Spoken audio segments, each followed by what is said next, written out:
Allahu Allahu Allahu Allahu. Satu sunnah yang Rasulullah nggak pernah tinggalkan sembahyang jamaah. Seorang sahabat namanya dia Ummi Maktum. Bahkan Allah rekam dalam Al-Quran, abasa wa tawalla an ja'ahul a'ma. Ini orang buta, rumahnya jauh dari masjid. Orang ini minta keringanan, ya Rasulullah, ana rajulun umyun, saya ini orang yang buta ya Rasulullah. Fa alayya rukhsah, apakah saya boleh enggak ikut jamaah? Nabi menjawab, boleh. Namun tak kala Abdullah bin Ummi Maktum mau meninggalkan Rasulullah, berpaling, Rasul panggil, ya Abdullah bin Ummi Maktum, hal sami'ta nida'a, apakah engkau dengar azan? Abdullah menjawab, na'am ya Rasulullah. Ya Rasulullah. Rasul katakan, la salata li jiranil masjid illa fil masjid. Tidak ada salat bagi tetangga masjid kecuali di masjid. Siapa tetangga masjid? Bukan maknanya yang rumahnya sebelah masjid atau belakang masjid. Tetangga masjid adalah orang-orang yang mendengar suara azan. Dia tetangga masjid. Maka Abdullah bin Maktum nggak pernah tinggal jamaah. Sering dari rumah beliau ini ke masjid, jatuh Abdullah bin Maktum, nabrak pohon. Dan bahkan dari riwayat, Abdullah bin Maktum dibantu oleh orang. Dia jatuh, diberdiriin, diantar ke masjid. Sehari, 2 hari, sampai 15 hari. Pada hari 15, Abdullah nanya, wahai sahabat, engkau baik sekali. Setiap hari engkau dari subuh sampai malam mengantar saya ke masjid. Namun saya tak tahu apakah engkau sholat. Yang bantu dia jawab, tidak. Kembali Abdullah nanya, kenapa engkau tak sholat? Dia jawab, karena saya iblis. Ini iblis bantu Abdullah bin Ummi Maktum dari rumahnya ke masjid. Ternyata apa? Setiap jatuh Abdullah, Allah ampuni dosanya. Ke masjid melangkah, jatuh lagi. Setiap langkahnya itu Allah itu.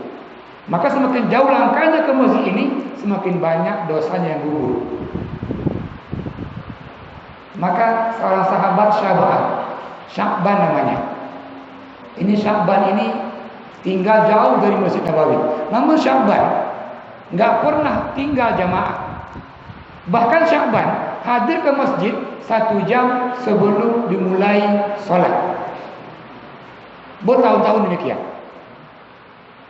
Sampai akhir satu subuh Rasulullah nggak menengok Sya'ban. Rasul tanya, wahai para sahabat, siapa yang menengok, yang melihat Sya'ban? Satu pun nggak ada. Sampai subuh pagi itu agak telat. Nunggu sahabat yang nama Sya'ban. Namun Sya'ban nggak kunjung datang. Subuh dimulai. Ba'da subuh, Nabi kumpulkan sahabat, nanya, siapa yang tahu kabarnya Sya'ban? Semua nggak tahu. Nabi kan nanya, siapa yang tahu di mana rumah Sya'ban? Satu orang angkat tangan. Rasulullah, kalau begitu tolong antarkan saya ke rumah Sya'ban. Berangkatlah Nabi dengan sahabat ini ke rumah Sya'ban. Ternyata rumah Sya'ban ke Masjid Nabawi menempuh jarak dia waktunya 3 jam. Makna bahwa setiap hari Sya'ban ini ke masjid 3 jam, pulangnya 3 jam. Ini Sya'ban. Sampai Nabi ke rumah Sya'ban.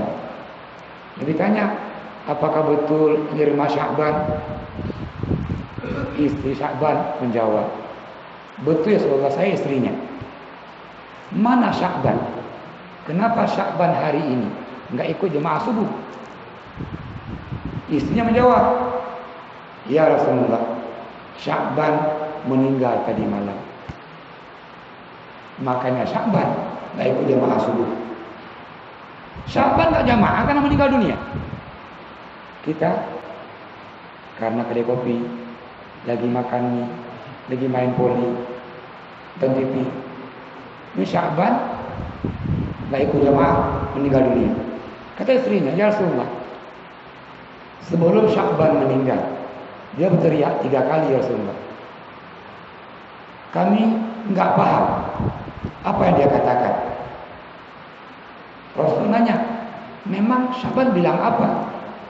Yang pertama Rasulullah sebelum meninggal Sya'ban dia katakan, kenapa nggak lebih jauh lagi? Yang kedua Rasulullah dia katakan lagi, kenapa tidak yang baru? Yang ketiga Rasulullah, kenapa nggak semuanya? Nabi pun nggak tahu. Namun malaikat Jibril menjelaskan ke Rasulullah apa makna dari teriakan Sya'ban ini sebelum ajal menyebutnya. Teriakan yang pertama kata Rasulullah, kenapa nggak lebih jauh? Ketika Sya'ban meninggal dunia, itu Allah tampakkan ibadahnya, amalan-amalannya, pahala-pahalanya.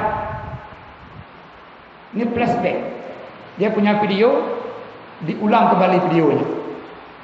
Maka Allah tampakkan Sya'ban pergi ke masjid setiap hari lebih awal, pulang begitu jauhnya. Allah berikan pahala begitu besarnya. Kata Sya'ban, kenapa enggak lebih jauh lagi masjid itu? Kalau masjid lebih jauh lagi, maka pahala akan lebih banyak lagi. Kenapa hanya jarak 3 jam dari rumah saya? Bukan 5 jam begitu.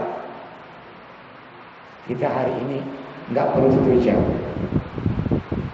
Ini Sya'ban menempuh masjid 3 jam pulang, 3 jam pergi.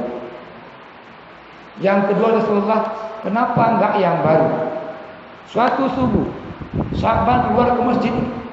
Kenapa Masjid Nabawi? Angin kencang sekali. Sya'ban pakai pakaian 2 lapis. Yang bagus bagian dalam, yang luarnya yang agak lusuh. Apa tujuan Sya'ban? Nanti sampai di masjid yang lusuhnya dibuka, Sya'ban sembahyang dengan yang lebih bagus. Namun di tengah jalan Sya'ban jumpa dengan orang yang kedinginan. Sya'ban buka baju itu, bagian luarnya, dia balut sahabatnya dengan kain yang lusuh itu. Dia sahabatnya ke masjid. Tak kala Sya'ban meninggal dunia, Allah tampakkan pahalanya. Sya'ban bantu sahabatnya, memberikan baju. Dia enggak dingin sahabatnya.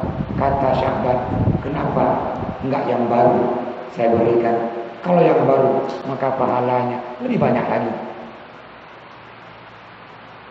Yang ketiga, kenapa enggak semuanya? Suatu pagi Sya'ban, sarapan pagi. Itu kalau di Arab, makannya pakai roti dia. Roti kayak India tuh, terus dicelupin dalam susu. Ketika Sya'ban lagi sarapan pagi, datanglah orang meminta, ya Sya'ban, saya 3 hari nggak makan Sya'ban. Sya'ban tadi ambil rotinya, dia bagi 2, ambil susunya bagi 2, dan Sya'ban makan dengan sahabat tadi berdua, setengah-setengah. Maka tak Sya'ban meninggal dunia, Allah tampakkan pahalanya. Sya'ban bantu sahabat tadi, bagi-bagi rotinya setengah-setengah. Kata Sya'ban, kenapa enggak semua saya berikan? Kalau semuanya, maka pahalanya akan lebih banyak lagi. Ini sahabat namanya Sya'ban, dan ini kisahnya sahih, hadis yang menjelaskan. Maka tadi seorang sahabat ini menyesal kenapa enggak optimal dia beribadah mumpung masih hidup.